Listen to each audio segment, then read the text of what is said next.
Salut à tous, bienvenue en Ariège.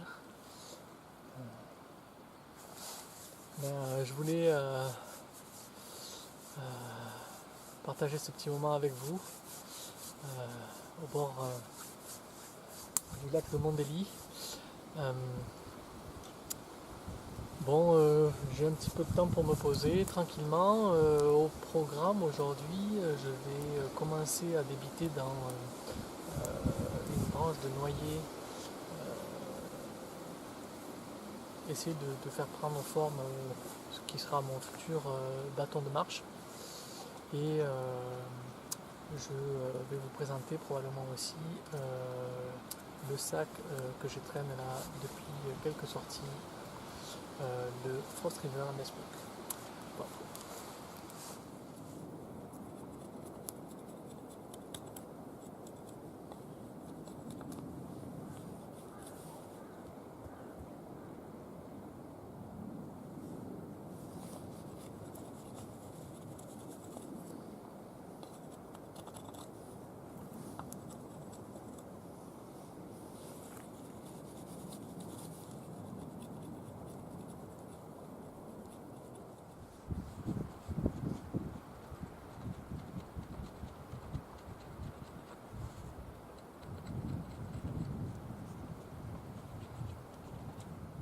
Je dirais il est pas celui-là. Donc là je l'ai écorcé.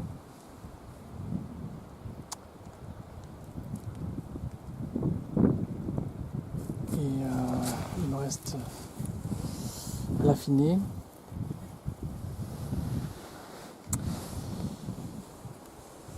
Et le poncer un peu.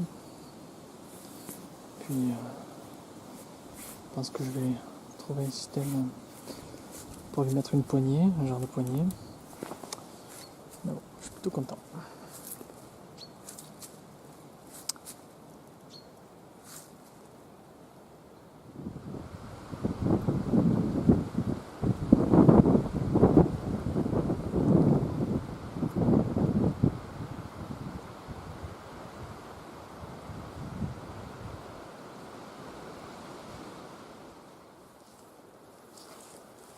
Bon, alors voilà pour résumer ce que j'emporte quand je pars pour une journée. Et souvent je pars seul d'ailleurs. Je pars seul, que ce soit la journée, voire même sur plusieurs jours. Donc on va dire qu'il y a quelques règles de sécurité à respecter. Comme par exemple, il y a toujours une personne ou deux qui savent à peu près quel itinéraire je vais prendre, où je vais dormir si je dors, et dans quel coin je vais si je pars uniquement à la journée. Et bien évidemment, donc il faut que je puisse quand même parer si je suis un tant soit peu prudent. Il faut quand même que je puisse parer à quelques éventualités. Donc ce qui fait que l'air de rien, ça fait un minimum de matériel à avoir sur soi. Alors là il y a tout le nécessaire pour se changer, de la tête aux pieds, un sweat, bien sûr de quoi faire un petit feu si jamais il y a besoin, un poncho que je peux tendre comme bâche. Donc je vous l'ai dit, une couverture de survie, un minimum de cordage. Donc ça c'est ma pharmacie que j'ai faite moi-même en fonction de ce que j'ai l'habitude d'utiliser et ce dont surtout je sais me servir. Ceci c'est en fait un petit nécessaire où il y a un peu de tout que j'accumule au fil des temps. Donc des piles, de quoi avoir du bois gras, quelques trucs.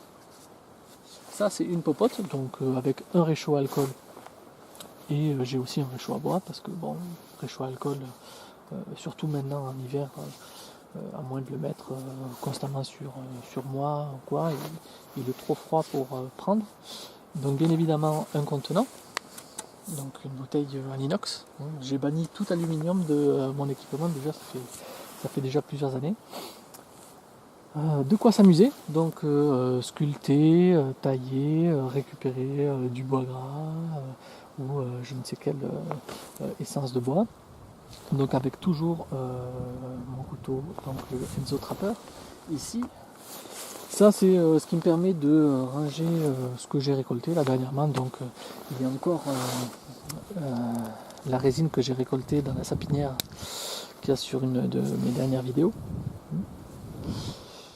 Tout ceci rentre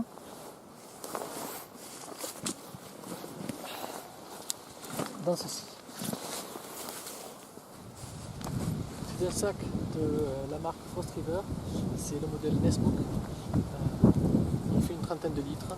Le concept c'est que c'est des sacs assez old school, donc c'est du coton ciré, donc c'est imperméable.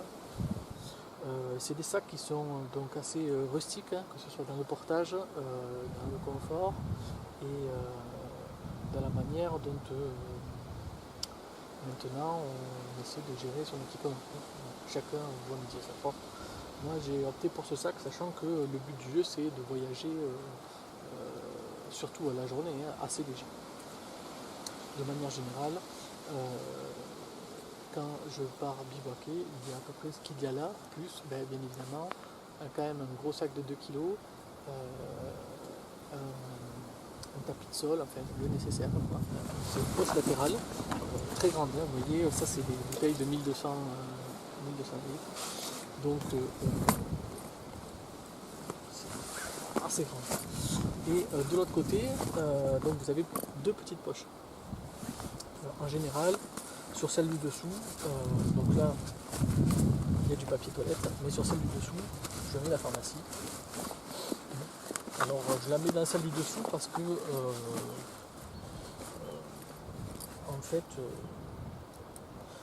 il s'agit qu'elle soit accessible, mais c'est pas non plus une histoire de survie. Là-dedans, il n'y a rien concrètement qui va pouvoir me sauver la vie s'il m'arrive quelque chose de grave.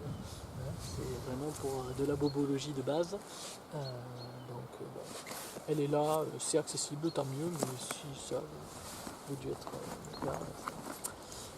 Bref, ici, ça c'est une poche dans laquelle je mets un petit peu tout ce qui vient. Donc là, en l'occurrence, j'avais mis les boîtes et les petites trousses de rangement dans lesquelles j'avais récolté ce que j'avais. J'y mets aussi la frontale, qui doit être quand même assez rapide d'accès. Surtout maintenant, en hiver où la nuit arrive très très vite. Donc, pouvoir rentrer la nuit, pouvoir s'éclairer, c'est le b.a.-ba ici. Là, il y a un bœuf, il y a mon couteau pour manger, il y a un petit peu de cordage et j'y mets d'ailleurs le cordage qui reste ici. Rien de plus, rien de moins. Voilà. Donc c'est des sacs qui, vous avez vu, qui sont... Il est souple.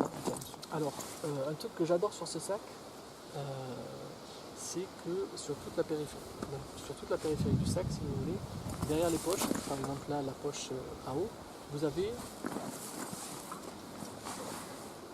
une poche sans rabat, sans rien, qui fait la longueur des poches existantes.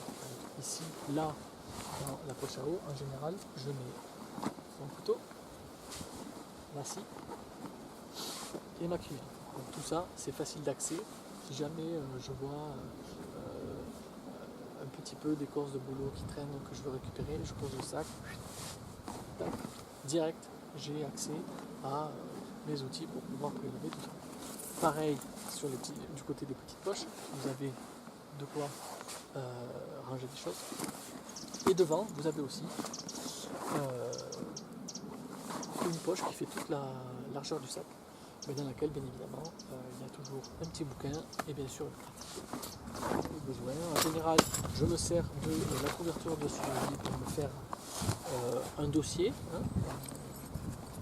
Ça me rend le portage encore plus confortable. Et ensuite, je range mes outils tranquillement, moitié, donc ma trousse, ma popote,